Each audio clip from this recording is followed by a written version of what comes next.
Bonjour à tous, bienvenue dans le débrief. Le 24 février 2022, la Russie lance une vaste opération militaire contre l'Ukraine selon la terminologie de Moscou.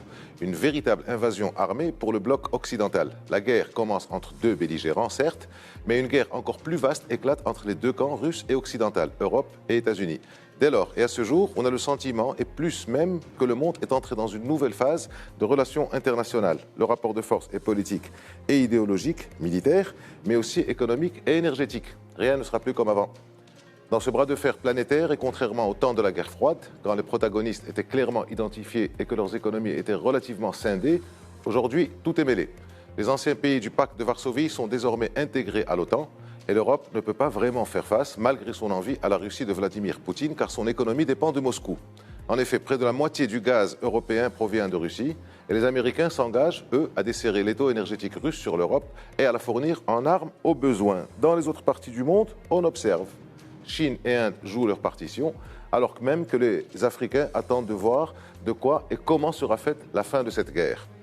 L'échiquier politique européen est appelé à changer et l'ordre mondial évoqué par Joe Biden se met en place. Mais d'ores et déjà, les incertitudes se feront sur le plan des relations internationales et de l'énergie. Avec nous pour en parler, deux éminents spécialistes des unes, les relations internationales, et de l'autre, l'énergie. Francis Perrin, bonjour.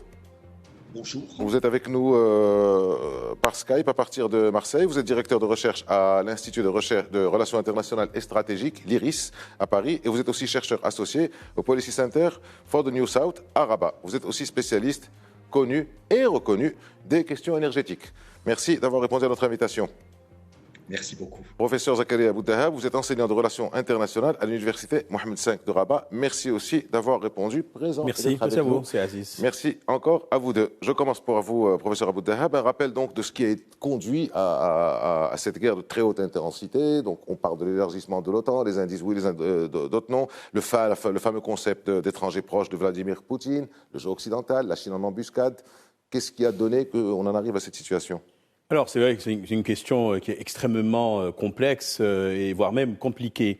Mais si on veut, pour la commodité du propos, on peut dire qu'il y a deux aspects de cette crise. D'abord, il y a des aspects qui sont perceptibles, c'est-à-dire ce que déclare M. Poutine officiellement quand, d'abord, il a dit que l'opération militaire contre l'Ukraine, d'abord, constitue une sorte de dissuasion pour l'empêcher de se rapprocher de l'OTAN, et deuxièmement, il veut une certaine reconnaissance internationale par rapport à l'annexion de la Crimée en 2015. Et en troisième lieu, la question exactement du Donbass, puisqu'il considère que des communautés russophones majoritaires s'y trouvent. Ça, ce qui est déclaré. Bien entendu, il y a d'autres facteurs qui doivent être rappelés, et ce sont peut-être même les personnes qui étaient sur le terrain, qui avaient servi même dans le renseignement et qu'on suivait à travers des interventions particulières, que quelque part, il y a des enjeux en termes stratégiques qui sont là, sous-jacents. Et entre autres choses, il faudra quand même rappeler que par rapport, par exemple, aux accords de Minsk 1 et 2, respectivement 2014-2015, il était question pour l'Ukraine de ne pas demander une quelconque rétrocession de la Crimée. Vous voyez, donc cet aspect-là, je crois, il faudra le rappeler. Et en second lieu, peut-être que l'Ukraine avait lancé une certaine offensive contre la communauté russophone au Donbass. Oui. Et bien entendu, cette escalade a été montée sous les yeux de ce que vous avez dit, c'est Aziz, du point de vue russe, le camp occidental, donc d'abord les États-Unis, ensuite l'Union européenne, mais également l'OTAN. Et à un moment donné, je crois que si cette guerre n'a pas été préparée auparavant, du moins, elle a été attisée par des facteurs aggravants. Et donc, du coup, l'offensive a été menée à partir du 24 février. Donc, ce qu'on peut dire, ce sont des enjeux en termes de guerre froide, mais revus et corrigés. La guerre froide n'est pas morte, elle est toujours là. Confrontation idéologique, militaire, stratégique par terrain interposé, ce qui fait que nous devons même aujourd'hui, nous, en tant qu'internationalistes, peut-être mettre à jour un peu les théories explicatives de ce qui se passe devant nous, et ça nous pousse vers des réflexions futuristes, on va dire, voilà, pour anticiper ce qui adviendra par la suite. Alors, un rappel très utile, parce que selon qu'on écoute les médias russes ou les médias occidentaux, les vérités sont un peu fluides, on va dire, ou élastique. Donc il faut voir, il faut écouter un peu les deux bords pour se faire plus ou moins une idée. Francis Perrin, donc tout le monde parle maintenant du prix de l'énergie qui a explosé, mais cette hausse des prix ne remonte pas au 24 février. Il y avait déjà, jour donc comme l'a rappelé Zakaria Aboudahab, jour de l'invasion de l'Ukraine par la Russie. Alors quelle est la situation énergétique ces dernières années et puis aussi ces dernières semaines, parce que ça intéresse tout le monde ces dernières semaines. Mais expliquez-nous, si vous voulez bien, comment ça se passait avant. Qu'est-ce qui se passait avant? Parce qu'il y avait des tensions sur le gaz bien avant la guerre. Il y avait des tensions effectivement sur les marchés pétroliers et gaziers mondiaux bien avant le 24 février 2022, vous l'avez rappelé à juste titre. Les tensions haussières en termes de prix de l'énergie, notamment pétrole et gaz naturel, donc hydrocarbures, ont commencé en 2021. Pourquoi 2021? Parce que c'est après 2020. Alors c'est assez évident de dire ça, mais on va aller un petit peu plus loin. 2020 est bien sûr une année que personne n'est prêt d'oublier, année marquée par le déclenchement d'une pandémie mondiale, celle de Covid-19, et marquée également par une récession économique mondiale. Les prix du pétrole chutent, les prix du gaz chutent, la consommation de pétrole chute, la consommation d'énergie chute. 2021, forte reprise économique. L'économie repart et repart très fortement, plus fortement que ce que beaucoup de prévisionnistes avaient envisagé. L'an dernier, rappelons-le, nous avons une croissance économique mondiale de pas loin de 6%, ce qui est énorme. Quand on a une économie mondiale qui tourne à plein régime, cette économie a besoin, obligatoirement, de consommer plus d'énergie, dont plus de pétrole et plus de gaz naturel. Et donc la demande pétrolière et gazière et la demande d'énergie de façon générale est reparti fortement à la hausse en 2021, ce qui a poussé évidemment les prix à la hausse. En face de cette demande, l'offre, donc la production, a eu un peu de mal à suivre. Et c'est assez fréquent dans l'économie et dans l'industrie. La demande, elle peut repartir rapidement si les conditions sont réunies, mais l'offre, il y a des contraintes industrielles, il faut des investissements, donc ça ne peut pas redémarrer aussi vite que la demande. Et quand vous avez sur un marché, et pas seulement le marché pétrolier et gazier, une demande qui galope et une offre qui traîne un peu la patte, en général, ça veut dire hausse des prix. Et il faut ajouter à ça des stocks pétroliers et gaziers relativement bas en 2021, notamment, mais pas uniquement, sur le marché européen.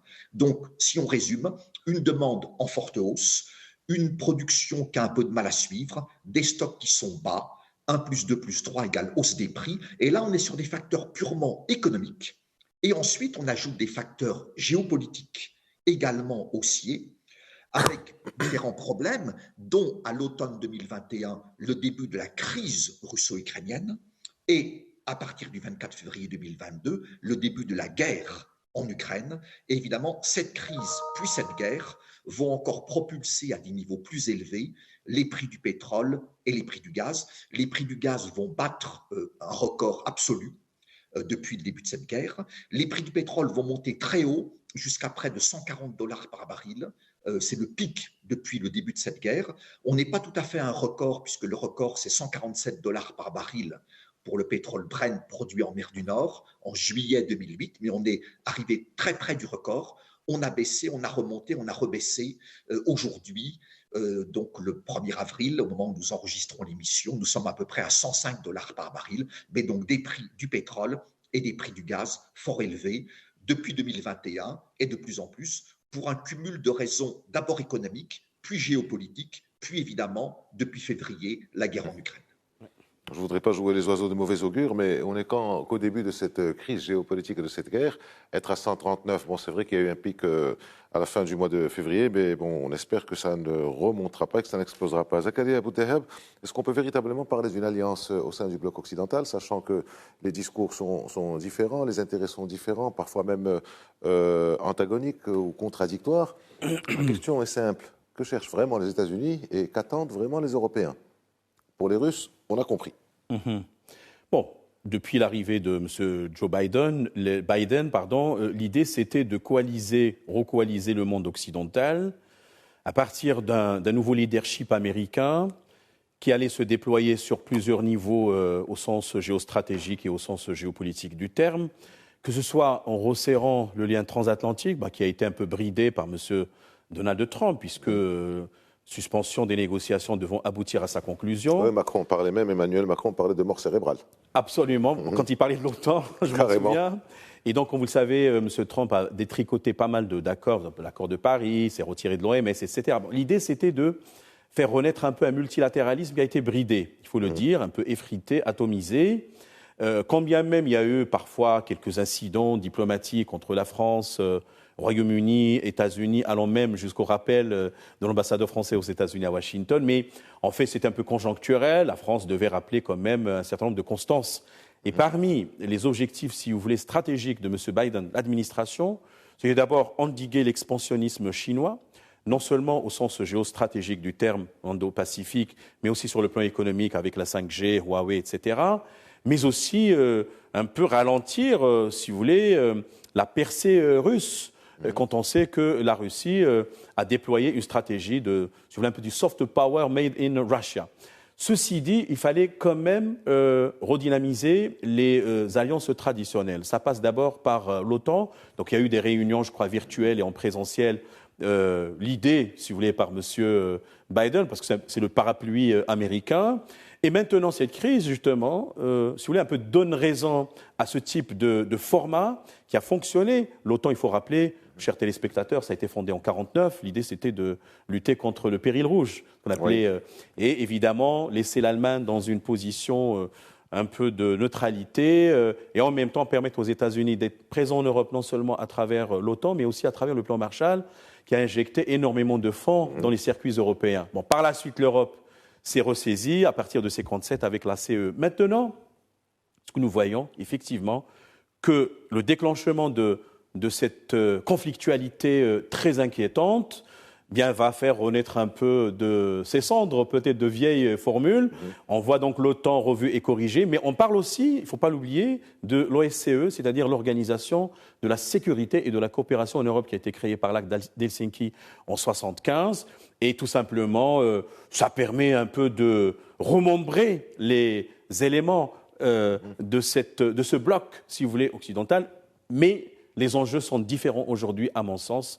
Où mettre la Chine, où mettre d'autres pays comme l'Inde, par exemple, où mettre des pays comme l'Azerbaïdjan, l'Arménie, la Turquie, etc., etc. Voilà, donc moi je crois que nous sommes en train d'assister à une recomposition du monde sur le plan géopolitique, sur le plan géostratégique. Alors je ne sais pas si c'est aussi au niveau de l'Europe, parce que les intérêts européens à l'égard de la Russie ne sont pas les mêmes.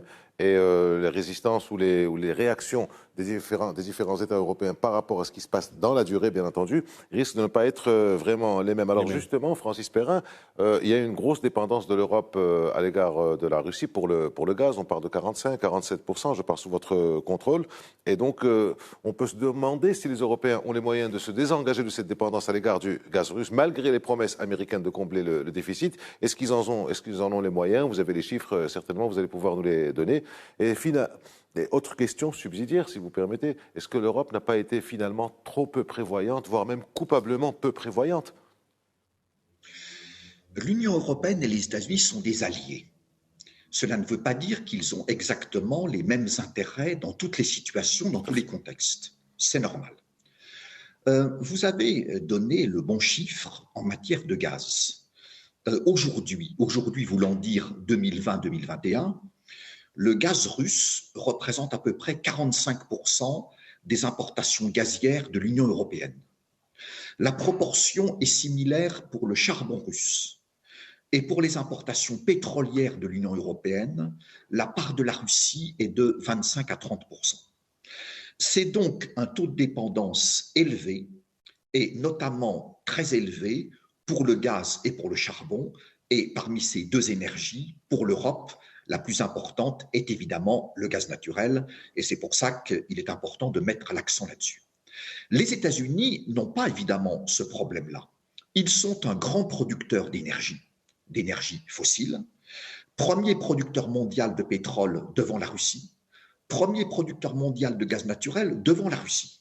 Donc ils ont un sous-sol riche en hydrocarbures, notamment en hydrocarbures non conventionnels, et en plus, ils sont peu dépendants des importations russes d'énergie.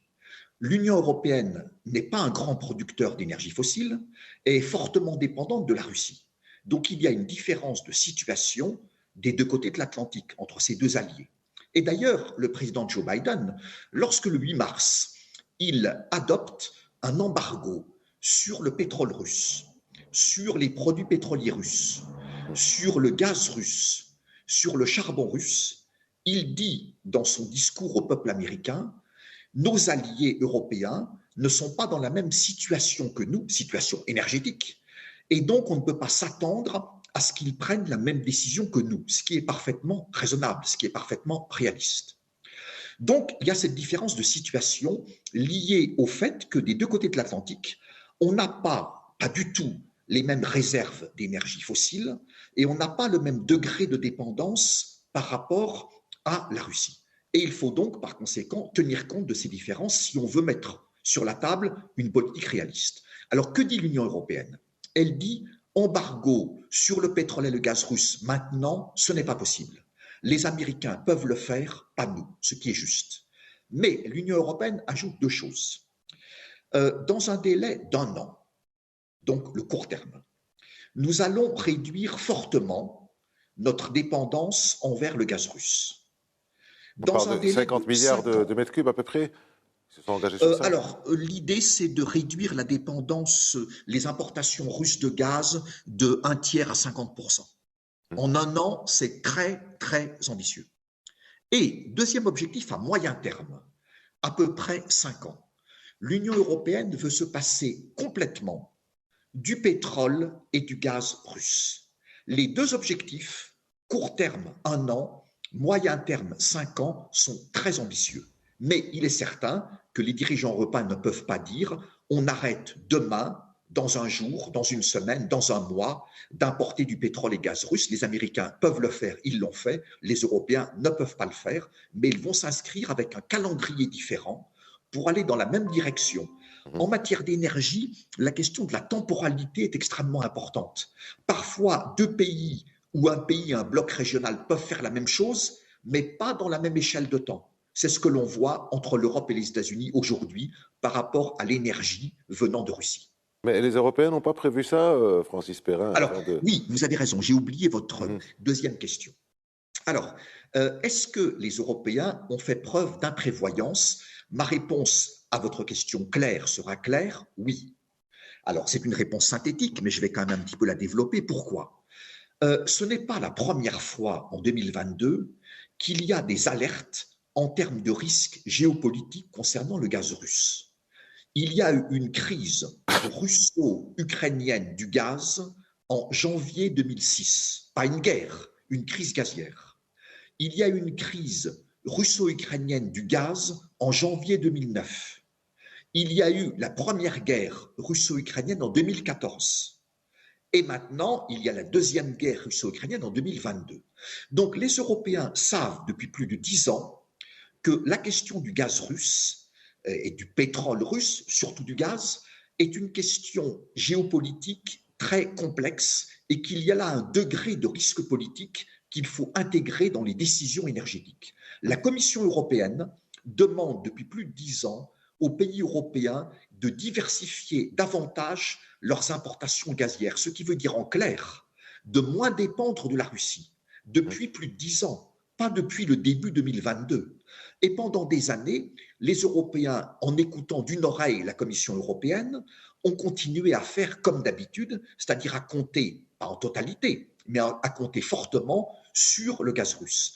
Et 24 février 2022, là, en quelques jours, c'est le réveil, un réveil très difficile pour les Européens qui se disent « Ah, là, il y a un petit problème, il y a même un gros problème, on ne peut plus continuer à faire du commerce avec la Russie comme si de rien n'était, y compris pour des matières premières aussi stratégiques que le pétrole et le gaz. Donc là, il faut se réveiller, il faut prendre des mesures énergiques. Mais des mesures auraient pu être prises progressivement depuis des années. Et si cela avait été le cas, l'Union européenne ne serait pas aujourd'hui avec un taux de dépendance aussi élevé par rapport au gaz russe et par rapport à d'autres formes d'énergie venant de la Russie. Alors revenons un peu aux relations internationales.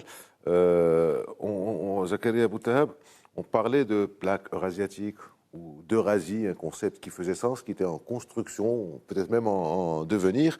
Mais aujourd'hui, les choses semblent avoir été trop loin. On agite le spectre de la Cour pénale internationale, on le traite tantôt de dictateur, tantôt de boucher, même si ce n'est pas les Européens qui ont dit ça. Alors, comment on peut considérer l'avenir de l'Europe dans cette configuration? Comment on peut considérer les futures relations qu'il y aurait avec les Russes? Parce que les Russes sont là et on connaît l'histoire de l'Europe. Il y a toujours eu des relations tantôt conflictuelles, tantôt un peu moins. Est-ce que finalement on ne revient pas à ce fameux syndrome de 1939, 1919, 1939 où c'était les années folles et qu'on pourrait 100 ans après appeler les folles années dans lesquelles on serait? Comment vous voyez les choses à ce niveau-là? L'Eurasie a été toujours un concept avec un coefficient géopolitique très élevé. Et je crois même que c'était Mackinder, début du XXe siècle déjà, qui a parlé du pivot du monde sur le plan géographique dans une conférence qu'il a donnée.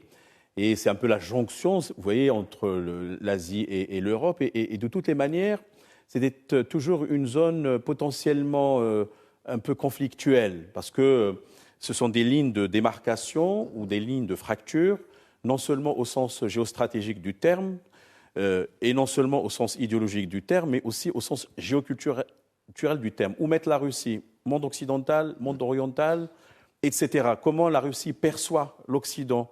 Ami, ennemi, rival, concurrent, etc.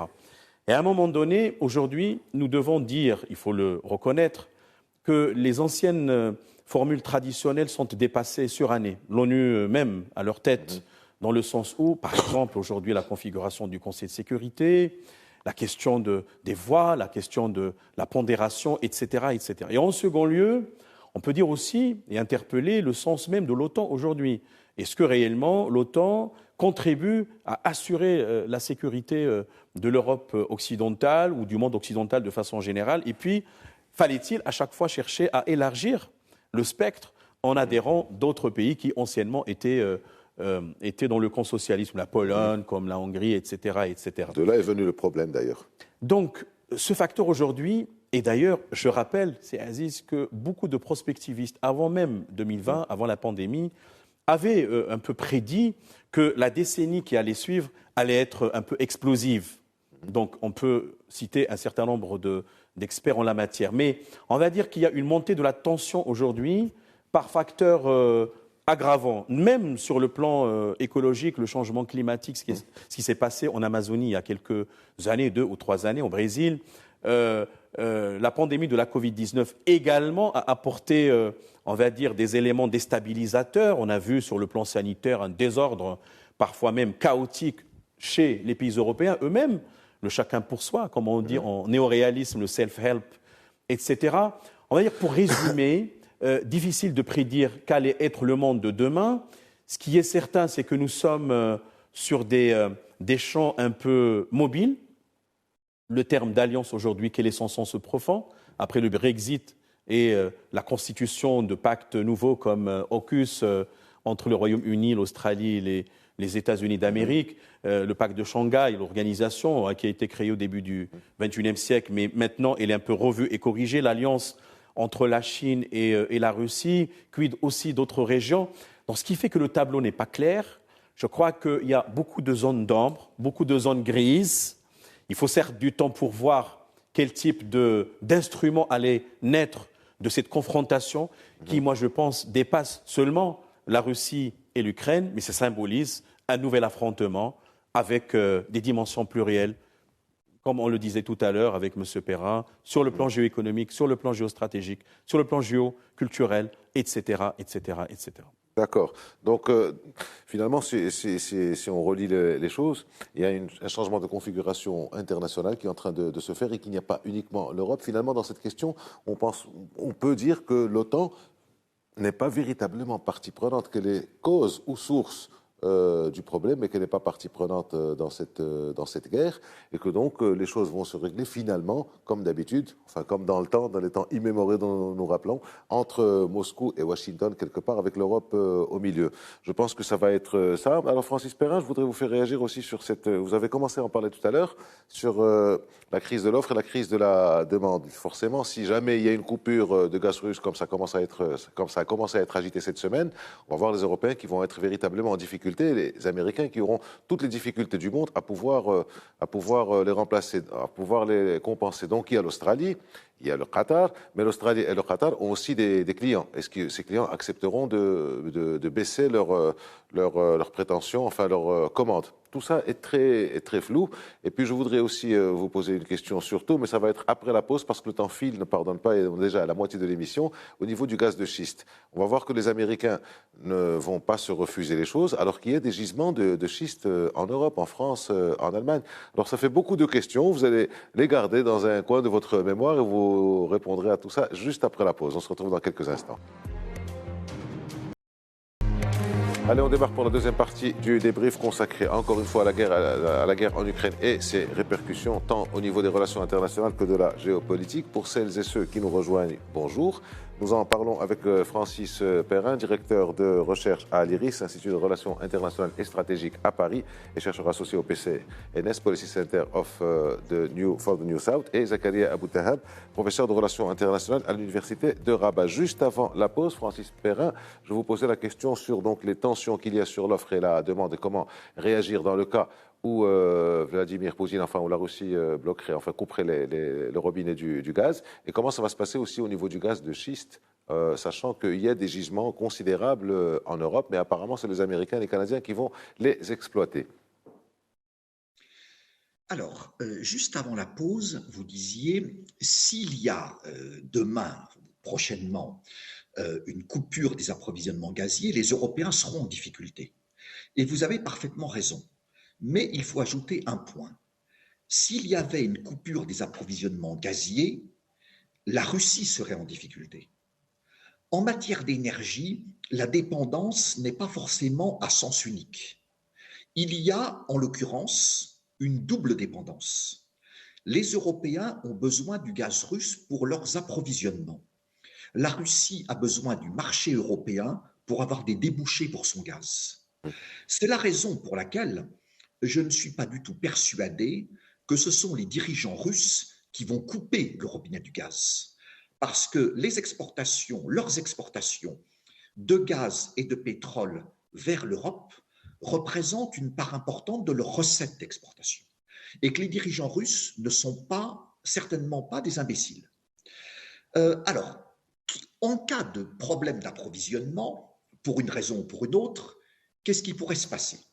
Il faut avoir en tête une réalité importante. Vu la part de la Russie dans les approvisionnements gaziers européens, aucun autre pays pris isolément ne peut apporter la réponse. D'autres pays peuvent apporter chacun une partie de la réponse aux problèmes d'approvisionnement européen si ceux-ci se matérialisent demain ou après-demain. Donc, du côté des Européens, Commission européenne, pays européens, société énergétique européenne, et aussi gouvernement américain, non pas pour lui, mais pour les Européens, depuis plusieurs semaines et avant le 24 février 2022, ces différents acteurs sont allés voir ou ont parlé à différents pays et entreprises spécialisées dans le gaz. Alors, à qui ont-ils parlé? D'abord aux États-Unis, au Qatar, un peu à l'Australie, en Afrique, des pays comme l'Algérie, l'Égypte, le Nigeria ont été contactés. En Europe, des pays comme la Norvège, comme l'Azerbaïdjan ont été contactés, plus quelques autres. L'idée, c'est vraiment celle-là, c'est une idée force qui est parfaitement réaliste. Il faudra, du point de vue européen, que plusieurs pays gaziers autres que la Russie contribuent à la solution des problèmes européens d'approvisionnement en hydrocarbures, particulièrement en gaz naturel.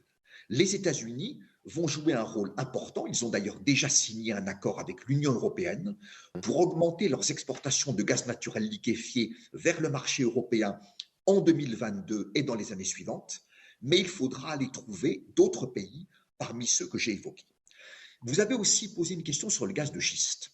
Alors, le gaz de schiste est produit massivement aux États-Unis depuis plus de 15 ans. Et c'est ce qui a fait que ce pays est devenu le premier producteur mondial de gaz devant le géant russe qui, avant, était le numéro 1 en termes de production. Et les États-Unis produisent aussi par ailleurs massivement du pétrole de schiste, ce qui leur a permis également de devenir le premier producteur mondial de pétrole devant, encore une fois, la Russie. Mais il n'y a pas qu'aux États-Unis qu'il y a du pétrole et du gaz non conventionnels. Il y en a dans d'autres pays du monde, mais ce n'est pas forcément exploité. Aujourd'hui, il y a quelques pays qui exploitent du pétrole non conventionnel, États-Unis, Canada, Venezuela, de façon massive, et il y a quelques pays qui exploitent du gaz non conventionnel, essentiellement États-Unis, et ça commence du côté de l'Argentine, de l'Australie et de quelques pays du Moyen-Orient. Mais c'est un début en dehors de la puissance américaine en termes de pétrole et de gaz non conventionnel. Vous avez eu raison de souligner qu'il y a aussi du gaz non conventionnel en Europe. Par contre, on ne sait pas très bien combien, quelles réserves, quel coût de production, quelle rentabilité. Et on ne le sait pas parce que les Européens ne s'y sont pas tellement intéressés eux-mêmes. Je prends l'exemple de la France. La France est considérée en Europe comme ayant un potentiel de gaz de schiste qui n'est sans doute pas énorme, mais qui pourrait être important. Et je dis pourrait être, je parle au conditionnel. Mais pour vérifier ce potentiel, il faut faire de l'exploration. Les meilleurs géologues du monde ne peuvent pas vous dire combien vous avez de pétrole et de gaz dans votre sous-sol, conventionnel ou pas, si vous ne faites pas des forages. Donc il faut creuser, il faut faire des forages. Sauf qu'en 2011, la France a adopté une loi interdisant la fracturation hydraulique sur le territoire français. Et la fracturation hydraulique est la méthode utilisée pour explorer et exploiter le pétrole et le gaz de schiste. Donc on reste avec des points d'interrogation pour ce qui concerne le potentiel européen, pour des raisons souvent de nature environnementale, mais aujourd'hui, dans la géopolitique mondiale de l'énergie, pétrole et gaz non conventionnels, c'est extrêmement important, notamment avec le poids considérable des États-Unis, premier producteur mondial de pétrole et de gaz, devant, dans les deux cas, la Russie. Alors, si Zakaria Abou-Dahab, ce qui ressort de tout ça, c'est que la Russie va être affaiblie avec les sanctions, avec le coût de la guerre. L'Europe va sortir aussi affaiblie avec ce qu'expliquait Francis Perrin, entre autres, sans compter le coût des sanctions pour elle-même, enfin pour les pays qui imposent des sanctions aux Russes. De l'autre côté, on a l'impression qu'il y a une Chine qui est en embuscade, quelque part, qui rôde, en essayant de se rapprocher des Russes sans trop s'éloigner des Occidentaux, dont elle a besoin, ne serait-ce que pour tout ce qui est technologie et composants électroniques, les Indiens aussi, et donc on se retrouve dans une situation un peu floue. Je voudrais vous poser la question sur l'Afrique. Les Européens sont en Afrique, les Russes sont en Afrique, les Américains sont en train d'arriver, de revenir en Afrique, les Anglais aussi, les Russes et les Chinois, n'en parlons pas. Comment l'Afrique, en quoi l'Afrique est-elle concernée? Comment elle réagit? Et que peut être l'avenir de l'Afrique à l'aune de cette configuration? Alors, si on part du premier constat selon lequel déjà il y a une interdépendance forte entre les continents et les pays, l'Afrique exporte au monde vers beaucoup de pays, principalement l'Europe ou l'Union européenne, avec les accords entre autres de Cotonou et post-Cotonou. Ils avaient remplacé ce qu'on appelle les accords de Lomé. Les pays de l'Afrique du Nord, dont le Maroc, bien entendu, sont liés par les accords euro-méditerranéens dans le cadre du processus de Barcelone de 1995 et au-delà. Et là, il n'y a pas que les pays de l'Afrique, mais aussi les pays du Moyen-Orient. Donc, il faut ajouter la Jordanie, l'autorité palestinienne, il y a Israël, il y a la Turquie, etc. L'Afrique importe aussi de l'Europe, des États-Unis, de la Russie, Et d'autres pays, comme l'Ukraine, d'ailleurs, pour les céréales, on a vu que des pays comme la Tunisie sont dans des situations très délicates. L'Ukraine qui a décidé carrément de stopper, suspendre ses exportations vers ces pays, ce qui va impacter nécessairement la sécurité alimentaire. Alors, deuxième constat, quand on parle de l'Afrique, bien entendu, on ne parle pas seulement que de la construction institutionnelle incarnée par l'Union africaine, mais on parle de plusieurs régions, l'Afrique du Nord, l'Afrique centrale, de l'Ouest, l'Afrique de l'Est, ou la Corne de l'Afrique, et l'Afrique australe, avec notamment l'Afrique du Sud. Donc, chaque pays a une situation particulière par rapport à ses fournisseurs, par rapport à ses partenaires ou ses alliés. Par exemple, des pays qui ont des conventions avancées avec la Chine. Moi, je pense à l'Éthiopie, je pense à d'autres pays. Ou si vous prenez... pratiquement tous les pays ou une grande partie. Avec comme toile de fond, quand on parle de l'Europe, on parle surtout de la France et de la France-Afrique. Et on parle aussi de l'Allemagne. On parle bien entendu de l'Espagne. Par exemple, si on parle des relations de l'Espagne et le Maroc, le Portugal aussi a des intérêts en la matière, notamment en Angola et ailleurs, dans les parties lusophones. Justement, ce qui est intéressant, excusez-moi, je vous coupe, oui, allez-y. C'est les Européens sont en train, quelque part, de reculer en Afrique au profit des Russes qui arrivent en France, à travers Wagner ou autre chose que Wagner. Est-ce que cette guerre ne va pas justement rechanger la configuration, remettre un peu les Européens en selle et ralentir l'élan russe? Nous avons, c'est Aziz et M. Perrin qui nous écoutent, un excellent moyen cartographique pour sonder un peu les positions, les postures géopolitiques des pays africains à travers la résolution qui a été votée à l'Assemblée générale à la suite de l'offensive militaire russe en Ukraine. Et à ce moment-là, si on lit les positions, les soutiens, les oui, les non, les abstentions, ceux qui n'ont pas voté, et ça permet de sonder un peu, si vous voulez, les intentions des uns et des autres. Évidemment, on n'a pas le temps de passer en revue, mais on peut principalement dire qu'il y a des blocs de pays qui, en fait, soutiennent peut-être la Russie parce qu'ils ont des intérêts extrêmement avancés avec ce pays. Je ne sais pas, le Mali, quelle a été sa position, mais d'autres, par exemple, qui n'ont pas choisi... L'Érythrée a soutenu. L'Érythrée soutient, oui. Prenez la Guinée Conakry, la Guinée-Bissau, d'accord. Et on lançait que des pays de l'Afrique subsaharienne ont connu des coups d'État et l'effet domino allait se produire. Du coup, je crois que dans leurs intentions, les dirigeants savaient qu'ils auraient besoin ou qu'ils ont besoin de la Russie comme partenaire, que ce soit dans le cadre de la sécurité, que ce soit dans le cadre du gaz ou du pétrole ou des céréales. Donc, il faut, à mon sens, apprécier, jauger même les intérêts et les positions des uns et des autres à travers des postures. Parfois, elles sont déclarées. Parfois, elles ne sont pas déclarées implicitement, mais par déduction, on peut comprendre qu'on n'a pas les mêmes positions, ni les mêmes intérêts, ni les mêmes perceptions. Et je voudrais juste ajouter un petit point pour interpeller aujourd'hui la réalité et la consistance des partenariats traditionnels que les pays de l'Afrique. Si vous voulez, on les réunit dans un seul bloc par rapport aux partenaires classiques non russes. Et il y a eu, on n'en avait pas trop parlé, les pays qui n'ont pas participé au vote, par exemple le Maroc, une réaction qui n'avait pas été comprise au départ, avant que Anthony Blinken ne soit dans nos murs. Exactement. Et qu'on voit que finalement, ça rejoint le communiqué des affaires étrangères de la diplomatie marocaine sur le nom des alignements. C'est très compliqué. Voilà. En fait, c'est très compliqué. Il y a eu plusieurs votes. Il y a eu 2 votes à l'Assemblée générale à l'ONU. Il y a eu un vote de l'Union parlementaire internationale en Indonésie. Le Maroc n'a toujours pas participé au vote. Et là, c'est compliqué. Il faudra encore attendre, laisser quelques semaines ou quelques mois. Alors, Francis Perrin, nous restons en Afrique. Vous avez commencé à en parler tout à l'heure aussi, en parlant du Nigeria, parmi les alternatives possibles. Mais il n'y a pas que le Nigeria. Il y a la situation des Algériens.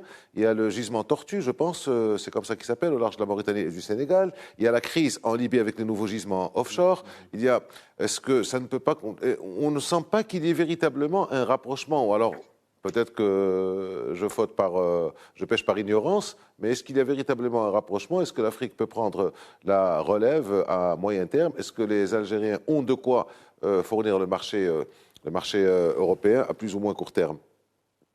Vous ne pêchez pas par ignorance, simplement, nous sommes sur des questions très complexes, puisque nous parlons d'exportation énergétique pour des pays, ce qui est très important pour eux, d'importation énergétique pour l'Europe, ce qui est très important pour l'Europe. Donc, dans tous les cas, des questions aussi majeures prennent du temps en termes de discussion, négociation, même dans une situation d'urgence. Donc, cela prend du temps. Des négociations ont été lancées avec différents pays. Certaines aboutiront, d'autres n'aboutiront pas. Certaines aboutiront dans pas trop longtemps, d'autres, ça prendra plus de temps. C'est normal. Alors, vous avez cité plusieurs pays en Afrique. Je reviens sur, vous avez évoqué à juste titre Mauritanie-Sénégal. Ces deux pays on a découvert des réserves importantes de gaz en mer au large de ces deux pays, et c'est un projet partagé entre les deux pays. Ce projet est piloté par le groupe britannique BP, qui est le chef de file d'un consortium, et ce projet est en cours de développement en vue de produire et d'exporter du gaz naturel liquéfié demain ne voulant pas dire en 2022, mais dans 1 ou 2 ans au plus, c'est-à-dire vraiment à très court terme, enfin à court terme.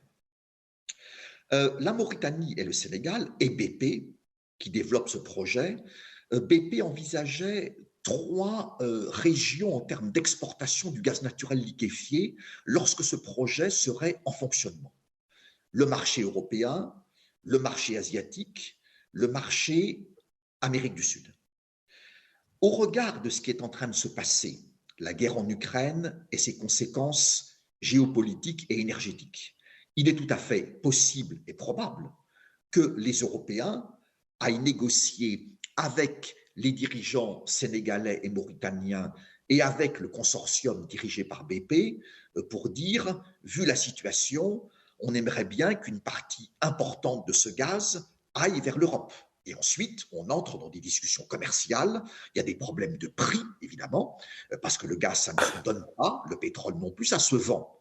Et ça se vend en ce moment, nous l'avons évoqué dès le début de cette émission, à des prix chers, parce que ces prix ont beaucoup augmenté depuis 2021.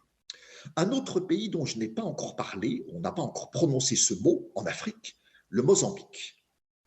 Le Mozambique va devenir en 2022 un pays producteur et exportateur de gaz naturel liquéfié pour la première fois dans son histoire. 2022. Et c'est très important pour le pays, évidemment, pour le Mozambique, et évidemment aussi potentiellement pour l'Europe, dans le contexte que nous abordons depuis le début de cette émission. Entre 2022 et 2025, les exportations de gaz naturel liquéfié, donc GNL, du Mozambique, vont monter en puissance de façon considérable. Ce pays va devenir, dans les années qui viennent, non seulement un exportateur de GNL, mais un gros exportateur de GNL, l'un des plus importants au monde. Pas l'un des 3 premiers, mais pas très loin derrière. Évidemment, on peut là encore penser que les Européens n'oublieront pas dans leur tournée de pays exportateurs ou potentiellement exportateurs d'aller voir un petit peu ce qui se passe du côté du Mozambique. On peut évoquer la Méditerranée orientale. On a trouvé du gaz en Méditerranée, au large de l'Égypte, au large d'Israël, au large de la République de Chypre. Chypre étant un pays membre de l'Union européenne. Donc là encore, j'imagine que les dirigeants européens, la Commission européenne, des entreprises énergétiques européennes vont aller regarder un petit peu de près le potentiel de la Méditerranée orientale. Ce qu'il faut retenir, c'est que du gaz, il y en a dans le monde. Il y en a, mais évidemment, il y a une concurrence, il y a des prix élevés.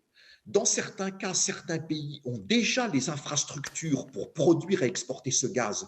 D'autres vont les avoir dans 1 an, dans 2 ans, dans 5 ans, dans 10 ans. Donc, il faut mêler des questions géopolitiques, des négociations énergétiques et industrielles, des questions de prix et des questions d'infrastructure. Parce qu'il ne suffit pas pour un pays d'avoir du gaz dans son sous-sol. Il faut que ce gaz ait été découvert, développé, et que les infrastructures de production, de traitement, d'exportation soient en place pour que ce pays soit en mesure, s'il le décide, d'exporter plus de gaz vers l'Europe en 2022. Si ce n'est pas en 2022, pour certains, ce sera en 2023. Si ce n'est pas en 2023, ce sera en 2025.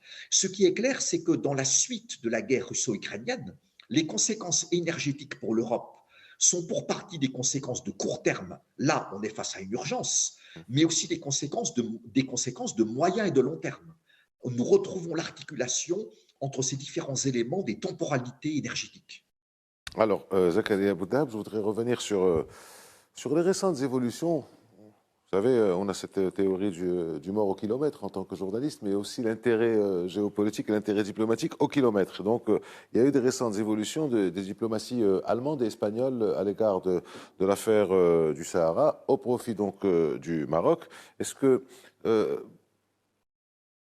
vu la crise qu'il y a maintenant au nord-est, au nord de l'Europe, est-ce que on ne peut pas relier ces deux évolutions, peu ou prou, quelque part, à cette question de la guerre en Ukraine pour peut-être éviter un foyer de tension supplémentaire au sud, peut-être éviter un blocage avec un partenaire important qui est le Maroc au sud. Est-ce qu'on peut relier finalement ces deux évolutions qui se sont faites en 3 mois quand les Allemands avaient changé de position sur l'affaire du Sahara? Nous étions au mois de décembre et la crise battait déjà son plein. La guerre pas encore, mais la crise. Alors est-ce qu'on peut relier les choses ou pas? Oui, forcément, puisque une approche, dirions-nous, systémique, nous commanderait de chercher les interactions entre tous les éléments composant ce qu'on appelle le système international, l'ensemble des participants qui ne constituent pas forcément ou seulement les États, mais aussi toutes les organisations internationales, gouvernementales, non gouvernementales et au-delà. Ça d'une part, et dans le système international, il y a des systèmes régionaux qui s'interagissent ou qui interagissent plutôt entre eux.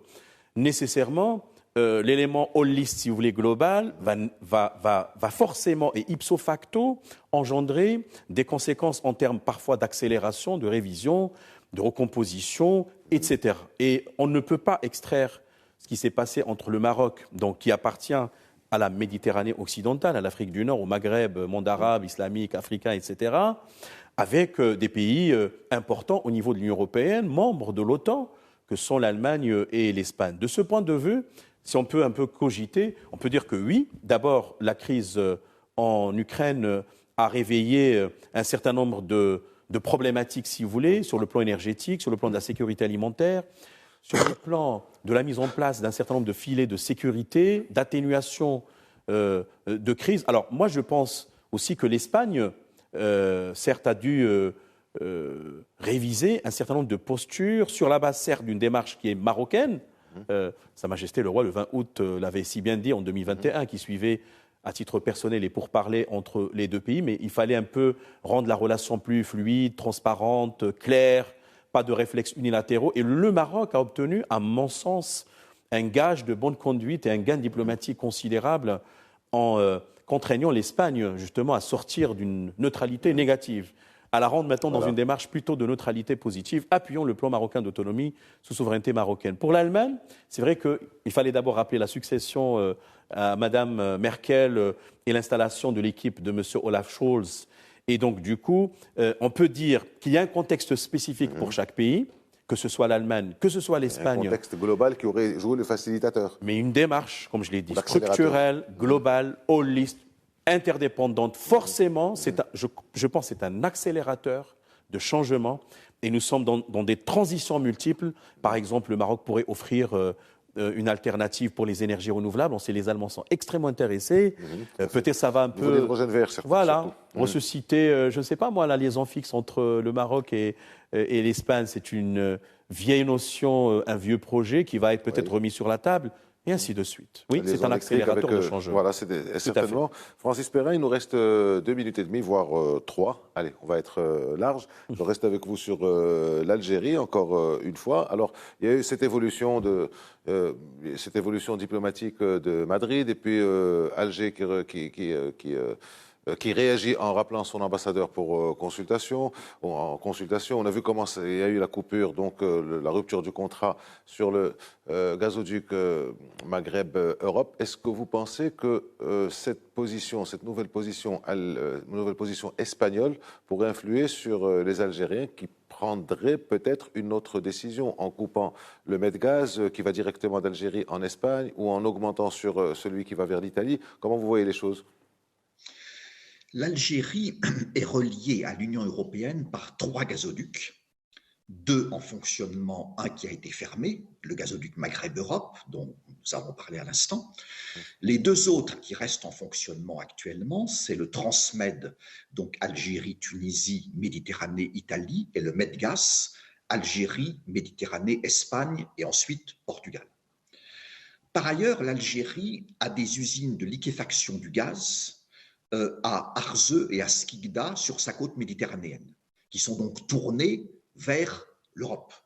L'Europe est le marché naturel, pour des raisons géographiques évidentes, de l'Algérie pour le gaz depuis des dizaines d'années. Donc l'Algérie dispose encore de 3 moyens, après la fermeture du gazoduc Maghreb-Europe, pour exporter son gaz vers l'Europe, le Transmed vers l'Italie, le Medgaz vers l'Espagne et le gaz naturel liquéfié. Alors, effectivement, suite au revirement du gouvernement du Premier ministre Pedro Sanchez, les relations politiques se sont tendues entre Alger et Madrid. Est-ce que pour autant on va vers une crise gazière algéro-espagnole? Ce n'est pas sûr. Parce que pour l'Algérie, les exportations de gaz vers le marché européen sont absolument fondamentales en termes de crédibilité en tant qu'exportateur de gaz et évidemment en termes financiers, en termes de recettes d'exportation et en termes de partenariat industriel et énergétique. On a déjà vu par le passé des relations difficiles entre deux pays, des relations difficiles sur le plan politique et diplomatique, parfois très difficiles, sans forcément que cela débouche sur des problèmes dans leurs relations énergétiques. Ce n'est pas toujours le cas. On a rappelé la fermeture du gazoduc Maghreb-Europe par l'Algérie, donc à partir du 1er novembre 2021, quelques mois après la rupture des relations diplomatiques entre l'Algérie et le Maroc. Mais le plus souvent, même lorsque deux pays ont de mauvaises relations politiques pendant quelque temps ou un certain temps, ils font attention à ne pas pour autant arrêter les flux énergétiques parce qu'ils savent que ce sont des enjeux majeurs. Et le meilleur exemple que nous avons, c'est Russie, Ukraine, Europe. Au moment où nous parlons, une partie du gaz russe continue à traverser l'Ukraine, alors que Russie et Ukraine sont en guerre, pour aller vers l'Europe. Au moment où nous parlons, les approvisionnements de gaz russe via l'Ukraine n'ont pas été interrompus ni par la Russie, ni par l'Ukraine. Et pourtant, on ne peut pas dire que ces deux pays aient de bonnes relations puisqu'ils sont en guerre. Donc voilà, c'est important de se souvenir, de souligner le poids majeur des questions énergétiques pour des pays exportateurs qui en ont besoin en termes de recettes d'exportation, pour des pays importateurs qui en ont besoin pour leurs approvisionnements. Et donc, au-delà des difficultés politiques et diplomatiques, ça ne veut pas forcément dire que demain, il y aura une interruption des flux gaziers algériens vers l'Espagne. Merci à vous deux. Merci Zakaria Abou-Dahab. Merci Francis Perrin pour vos explications, analyses et éclairages. Merci à vous de nous avoir suivis. À la semaine prochaine.